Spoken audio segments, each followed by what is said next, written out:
Another event that's been very popular with merit students in the past is called informative speaking. Now, informative speaking is pretty much what I call, it's similar to giving a business presentation. You are educating the audience about some subject that you find interesting. And subjects can be all over the place. It's really, there's no rules as far as what we want to educate people in. It can be simple subjects. It can be scientific subjects. It can be newsy subjects. Just educate people in something that you find interesting. Now, the one place that I have a hard time following people is when what they're educating us on is fictional elements. I like informative to be something real worldish. So for instance, I heard a speech a couple of years ago when I was judging that's all about the history of the Harry Potter characters. Okay, that, interesting, but I just didn't connect with it like I did the other speeches in the round because everything they were talking about was just not true. I mean, we're talking about a completely fictional world. So I always encourage people to keep it real, find some real concepts, find something real to talk about. Anything that interests you can be used in an informative speech when you really dig into it. Now, one of the things that some judges are going to ask from time to time when you're doing informative speaking is, why should I care? You're giving me all this great information. How does this affect me?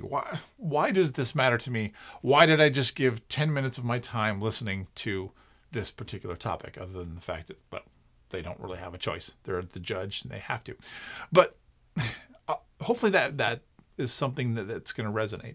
We call it social significance. What's the social significance of this, or why should I care? Okay, so you like mini pigs. All right, you've given me a lot of great information about mini pigs.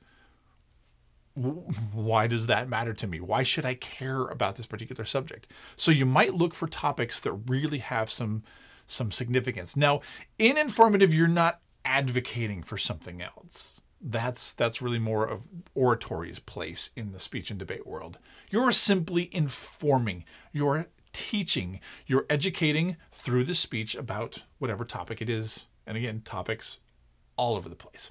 Now, some particulars, let's dig into the weeds of informative. Informative is a 10-minute speech. It is a memorized speech, which means you need to write it ahead of time. Do not be writing your informative on the bus on the way to the tournament. You need to memorize it. You need to practice it, all of that good stuff. It's a very, it's a serious speech. It has to follow speech structure. It has to have, your introduction and thesis and roadmap and points 1, 2, 3, conclusion, the whole thing that I talk about in every speech structure video. Informative needs to have it because it is a serious speech that you're giving. Now, one of the things that can be fun about informative is the fact that most informatives have what we call visual aids. Some people shorten that to just boards. And this is, think of like a poster board size board that's going to sit next to you on an easel. Most people have 3 or 4 of these. Typically, you don't want to get a poster board. That's way too thin and flimsy. You want to get like the thicker, like black foam core that your stuff's going to be able to stick to, that you're going to be able to maneuver in and out through these different boards that you use.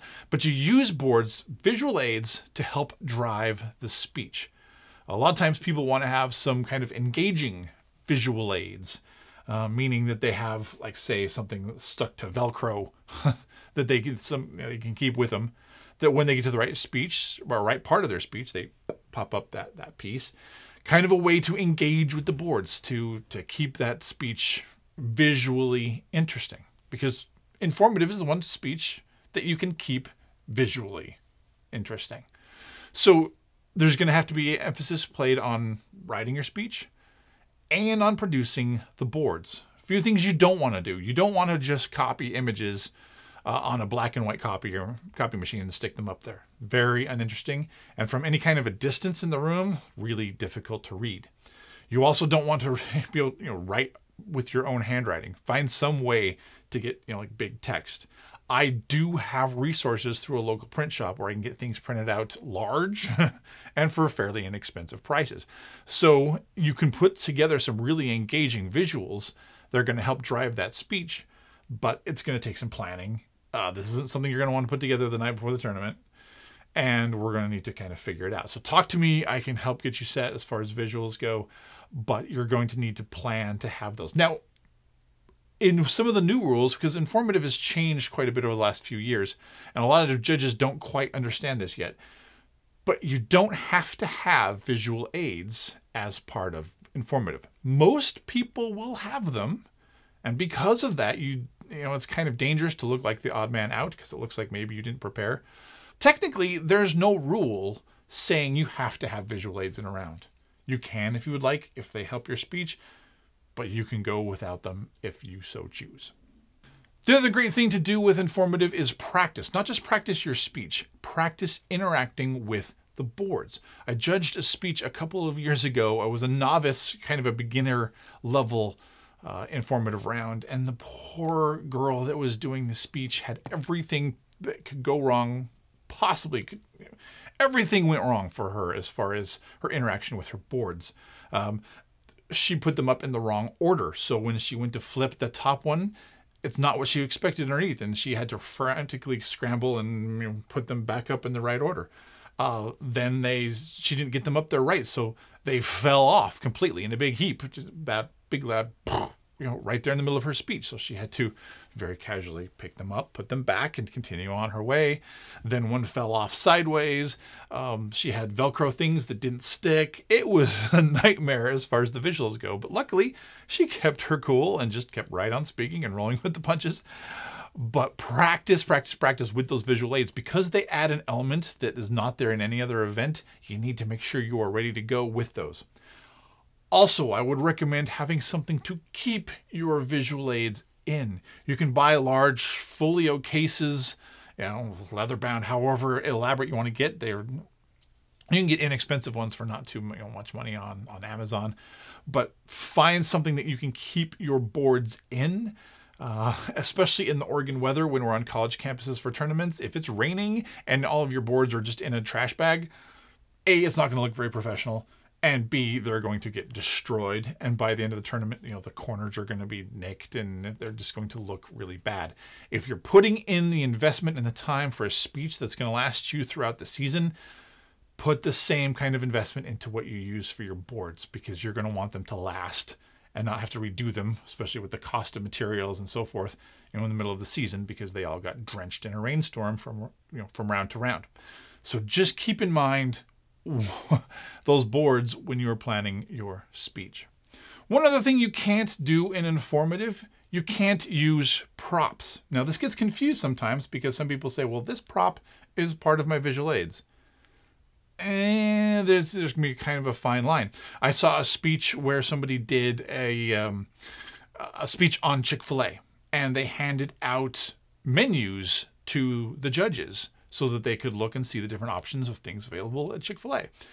That's considered a prop. That's considered against the rules. If you're handing it to the judge, they're handing it back.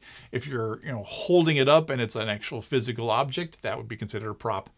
Can't use it. It has to stick to that board and be part of your boards so that it counts as a visual aid, not as a prop.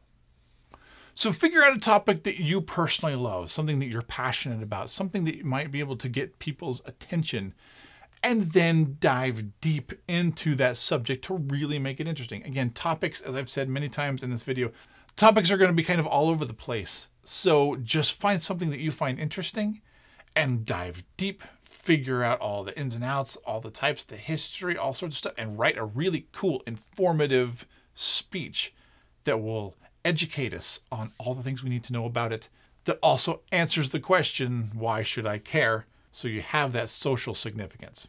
So that is informative. Teach me, show me all the ins and outs of something that you've got, and then you will do well at this fun event.